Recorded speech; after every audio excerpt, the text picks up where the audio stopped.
6th century. Maybe between 530 and 570. 530 and 570.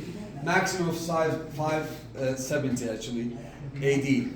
And in the late 19th century, somebody came from Jerusalem and he reported the map to the Patriarch of Jerusalem in the late 19th century. That's when more people became interested and they came and excavated. Then the church was rebuilt. It's a mosaic floor. It's the oldest existing map of the Holy Land. The oldest existing map of the Holy Land. And we believe it was at one point 90 square meters big. 90 square meters big. Maybe it took them almost more than a year of work using millions of stones, maybe 2 million tesserae, small stones. And we believe that this was done, well, it was done for geographical purposes, but it was mainly done for religious purposes. Religious purposes, not just for geographical purposes. It's not 100% accurate, of course, but you could say it's maybe 80% accurate. This is what the area looked like early 20th century. Nothing around the church.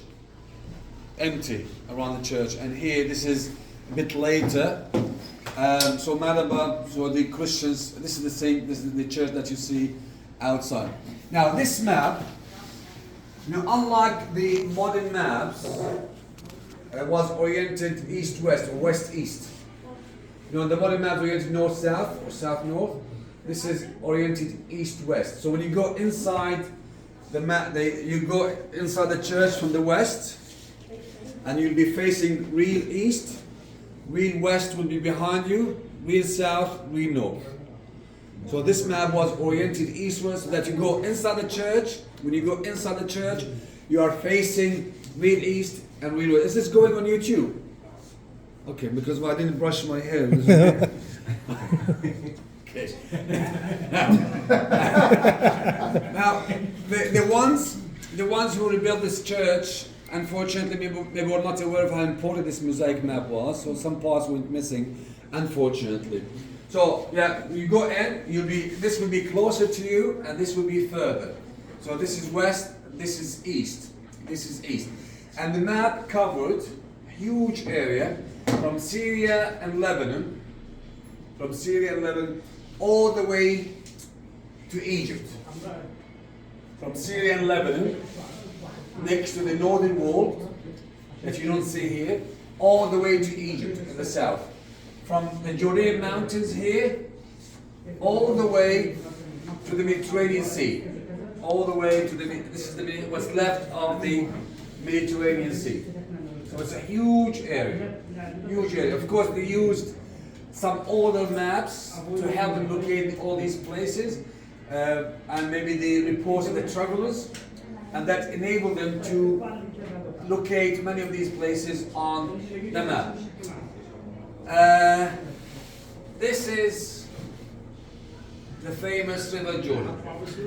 Yeah, it comes from mountains between Syria and Lebanon, and then it goes down to the lowest point on earth, the Dead Sea. See number 4, River Jordan.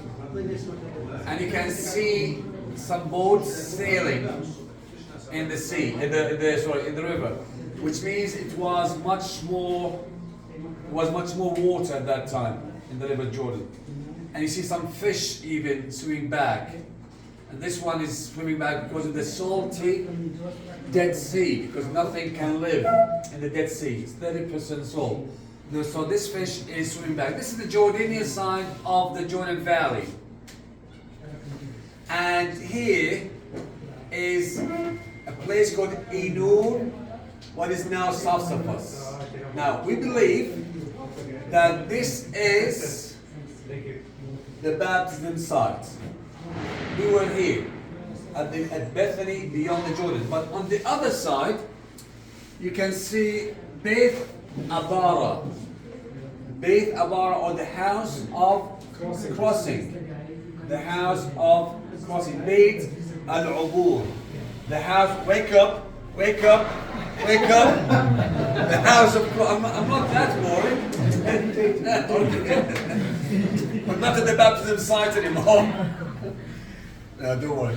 So the house of crossing, but we believe that Bet Abara should be here because Joshua, after the death of Moses, which is here, but Mount Nebo is gone unfortunately, led the Israelites and took them crossing the river Jordan to the land of milk and honey, from Beth Abara, which means the house of crossing.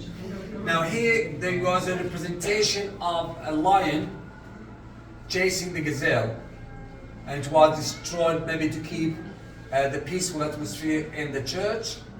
By the way, this map, mentioned this in the baptism site, actually they helped the archaeologists in finding where the baptism site is.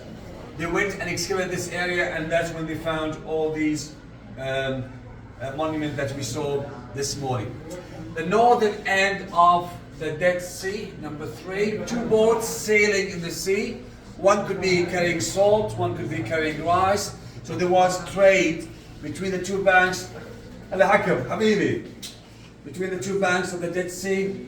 And the figures of the men on the boats, they were destroyed because of the iconoclastic war, which was against human representation in churches. That was actually done by Muslims and some Christians. They were against having human figures in the churches. Now, the number 10 is the city of Karak, of nowadays, in what's now Jordan. Kir Harris, that's the old name, or the fortified place. The Crusaders built a castle here, as early in the 12th century. So there's a famous castle of Karak that was built by the Crusaders in the 12th century. Some nice valleys going down to the Dead Sea. One of them is Mujib Valley, with a very beautiful canyon, and some people go hiking and abseiling as well down to the Dead Sea. So these are the mountains of Moab and Shara mountains. Shara mountain in the southern part of what's now Jordan. Number 11, St. Lot's Monastery. On the bus I mentioned the story of Sodom and Gomorrah. And they believe that they existed at the southern end of the Dead Sea. These two villages that were punished by God, according to the stories in the Old Testament and in the Muslims' holy book, the Quran. Now, standing at Mount Nebo, we could see Jericho. Number 5, Jericho. The city of palm trees and foundations of the city going back to 10,000 years ago, one of the oldest cities in the world, older than Damascus even. Damascus is very old, Jericho is older. And they say that the walls of Jericho were destroyed by, when the Israelites crossed to the other side. They went around the walls of Jericho, I don't know how many times, 7 times, and then the walls of Jericho were destroyed. That is the story in the Old Testament. Beth Abara, or the house of crossing, and number 6 is called Jacob's. Now, number 1, and this is one of the reasons we believe that this was done for religious reasons, is the fact that the city of Jerusalem, we believe that the city of Jerusalem was the center of the map, and the most well depicted city on the map, and the biggest city on the map, the city of Jerusalem here. And you can see the walls of Jerusalem, Damascus Gate here, heading towards Damascus, or nowadays Bab al-Amud. You live in Jerusalem. Damascus Gate. Damascus Gate or Bab al-Amud. I think another name, Bab al-Amud. Damascus Gate. Damascus Gate. Damascus Gate. Okay, that's what they call it in Jerusalem. Yeah, they have, and the main different gates of Jerusalem. There's one gate here. There is one gate here. They have Jaffa Gate. They have Zion Gate. What other gates of Jerusalem? Hebrew Gate. Yeah, but this main gate is Damascus Gate, and this column actually was put there by Hadrian. By Hadrian, the same emperor who built the Memorial Gate in Jerusalem. Actually, it looks like a Roman gate with the 3 entrances. The main church of Jerusalem is the Church of the Holy Sepulchre, or the Anastasis Church, built originally by Saint Hilda, the mother of Constantine, the one who converted Christianity in the 4th century AD. So this is very important city on the map, the city of Jerusalem, Bethlehem. So we have the place where he was born, the place where he was baptized, and the place where Jesus Christ was crucified. So Bethlehem or Bethlehem. The southern parts, the desert of Judea, the southern parts of what's now Israel, and Hebron or Shechem. That's another city in the West Bank. A very important city, big city in the West Bank. And this is the Mediterranean Sea. Ashdod and Ashkelon, 2 ports on the Mediterranean Sea. And here is the city of Gaza. You see ZA, the city of Gaza on the Mediterranean Sea. So this is the part in Palestine and Jordan, and this part is in Egypt. This part is in Egypt. This is the Sinai Peninsula, the Sinai Desert, a huge desert. The number 9 is the Nile. Now the Nile should be running south-north. That's what the Nile now runs south-north. But here it's running east-west. East-west. Maybe it was done because they believed that the Nile was one of the rivers of heaven and it had to run from the east to the west. Or maybe it was done east-west just to fit the Nile within the walls of the church. That's why it was represented running east-west. East-west. This is Mount Sinai, number 8, where Moses climbed to receive the 10 Commandments. And then the story says that because they sinned, the land of milk and honey was inhabited by very powerful people. So the Israelites said to Moses, we are not going to fight, as the story says. You go fight them with your God. You go fight them with your God. And literally, like in the Quran, it says, اذهب أنت وربك فقاتلا. You go fight them, we're not fighting, we're not willing to fight.